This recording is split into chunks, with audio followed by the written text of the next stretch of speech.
Hi everybody, my name is Barry Schwartz and this is the Search Buzz video recap. Today is Friday, October 4th, and this is the search news we covered over at the Search Engine Roundtable at seroundtable.com over the past week. Again, I'm trying this in the conference room. Hopefully you'll be able to see this okay with the TV behind me, so you can reference the story that I'm talking about and some images or screenshots in a quicker and more fashionable way.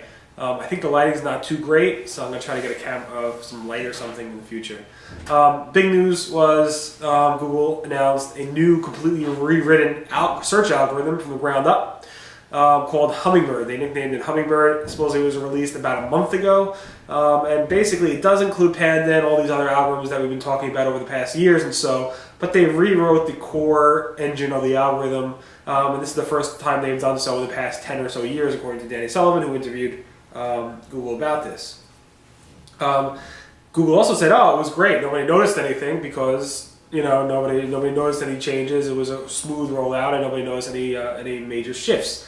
Thing is, we did notice a lot of things. Google wouldn't confirm any of these updates, but we noticed on September 12th, and September 4th, and in August 24th, shift in results where there was a lot of chatter in the forums and discussion about some type of update. Google would obviously not confirm those three things that we discussed, but it was around the same, all around the same time as what would have been approached as the Hummingbird update.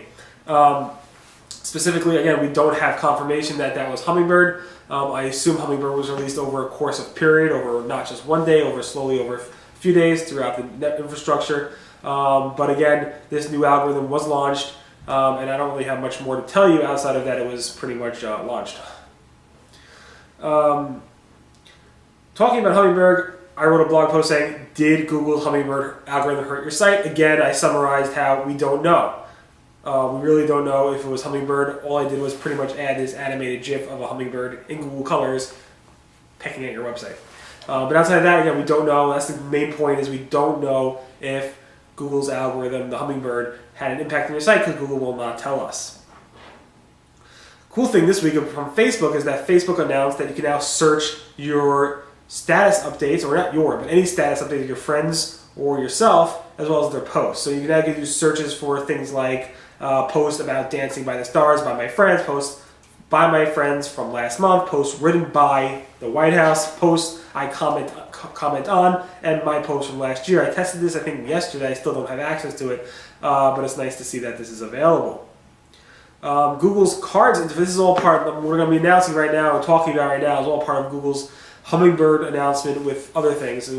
Hummingbird was like a side effect, but basically Hummingbird was more about bringing out faster, more precise results quicker to you by implementing more conversational-like searches and understanding those conversational-type searches as well, predictive searches, and by giving you more Google Now and Google Knowledge Graph information to be able to extract that information and give it to you faster. So that's what more Hummingbird is about. Obviously, it's also a rewrite of their algorithm. So some things you'll be seeing now on tablets. If you see behind me a screen that shows the new interface for Google tablets or iPhones or smartphones. So now it's more of a card style. We have these like boxed out interfaces. So you can see that now on the interface. That was part of the release with the Hummingbird announcement as well, but it didn't come out until I think Sunday. You can now also filter knowledge graph results. So there's now a new option here that says filter over here. You can see it over there on top, I guess on top right. Right above my ear, I guess, or somewhere there. It says filter, and you can actually say, all right, I want to show a list of abstract artists, or you can filter it by contemporary artists and stuff like that. So it's a nice little update to the Google Knowledge Graph. This is cool. Google Now has been integrated into the Knowledge Graph. So I wrote about it this morning. I noticed it for the past few days or so. So if you do a search on my name, or you do a search for Matt Cutts or any major artist, anybody who has a Knowledge Graph results card on the right-hand side of the page, you'll see this now. It says get updates about that person.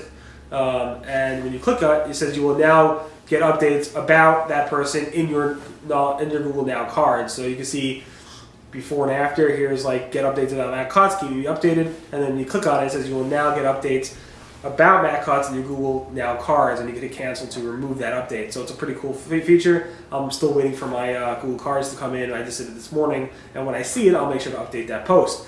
Another new feature with Google Knowledge Graph is that they launched a new version of it for songs. So if you do a search for Neil Young, who's an artist, a musician, songs, you'll see all the songs listed at the top with little slide bars going back and forth. And when you click on those songs, it would actually go ahead and show you a more detailed search result about that specific song. For example, Neil Young, Cinnamon Girl. It's a nice upgrade. Knowledge Graph is really, really improving, as you can see.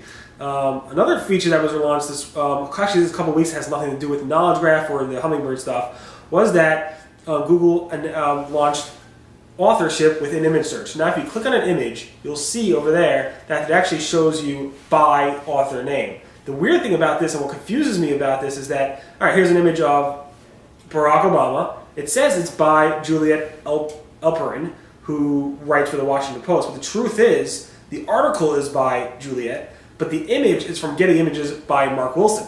So it kind of is confusing to me. I understand that it's authorship by the article, but when you're doing it with an image search, you probably want to know who the source of the image is, not who the source of the article is. There was a major reporting delay right after Google took away search query data or referral data.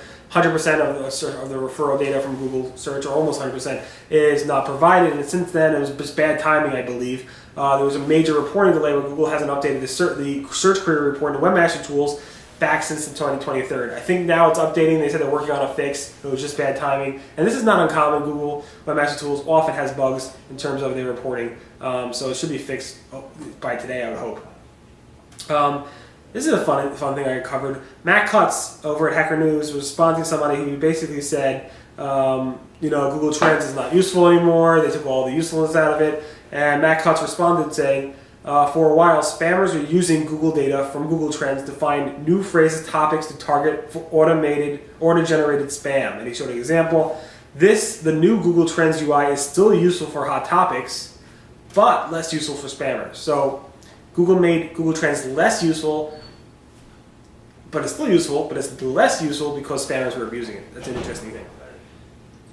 Google Adwords announced a major update to their system where they're actually now doing estimated cross-device conversions on Google Adwords. So not only are they going to estimate total conversions within the platform, they're actually going to do it in a multi-dimensional world, a multi-screen world, specifically with cross-devices. So if you are on your iPhone, iPad, Google Glass, and you're doing a search for something, let's say you're looking for information about, pants or something. You're buying new pants, you're out, I look at my pants, I need new pants, you look it up, you search for it, you find something, I'll buy it later when I'm at my desktop, when I can go ahead and pull on my credit card, you do so on your desktop.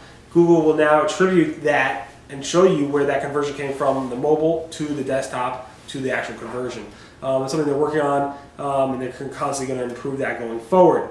Speaking about AdWords, AdWords added a new feature where you can actually copy and paste directly within the AdWords interface. There's this new feature over here, as you can see in the screenshot behind me, where it lets you copy and then paste directly and asks you what do you want to paste. It's a pretty neat feature. I'm surprised it hasn't been there recently, but it's been there for just added there now.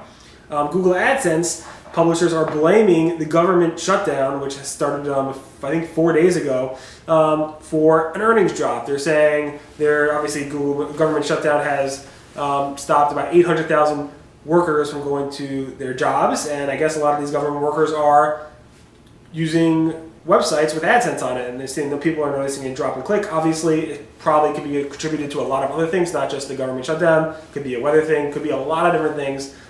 Could be a budget thing in terms of end of the last month. September was the end of the third quarter, so people bump up their budgets, or maybe not. It's hard to see for sure. People are blaming the government shutdown for AdSense earnings drops. This is cool. As a Glass developer, I'm wearing Glass. I'm sorry, people hate it, people love it, whatever it might be. We built about 4 or 5 Glass apps so far, and there was no easy way for people, letting Glass users know about it without generating a lot of pause and press, which is a great thing for link building in general, just so you know. It's a great way to get links is you build a Glass app and people will write about it because it's like the new iPhone. That being said, Google now enables developers or publishers to actually submit their apps to Google. Google will review it, and then they might put it in the My Glass portal, which is where most Glass users are able to actually turn on Glass apps. It also will let them increase their quotas if they need to. Google's Matt Cutts said the Bing It On challenge was obviously flawed. He went ahead and quoted a Freakonomics report which said, at least the Freakonomics report said, this is a little fishy, the Bing and On challenge. Bing and On challenge is basically a blind search taste test for Bing versus Google. And Bing said, oh, Bing always wins in these cases. And Freakonomics went ahead and said this is a borderline deceptive advertising claim by Microsoft, or against Microsoft, that Google could have taken. Matt Cutts said, I have to admit that I never bothered to debunk the Bing and On challenge because a flaw, i.e. small sample size bias in the query selection, stripped out features of Google like location, geolocation, personalization, and knowledge graph, wording of site, and the selected matches were pretty obvious. It's pretty funny. Microsoft issued a statement after this Freakonomics stuff, pretty much debunking the Freakonomics claims. Then Matt Cutts went back in. It's kind of funny. I find it funny. I'm not going to get into more than that. You can take a look at it. We have all the links to everything if you're into the gossip in the search world. All right, next up.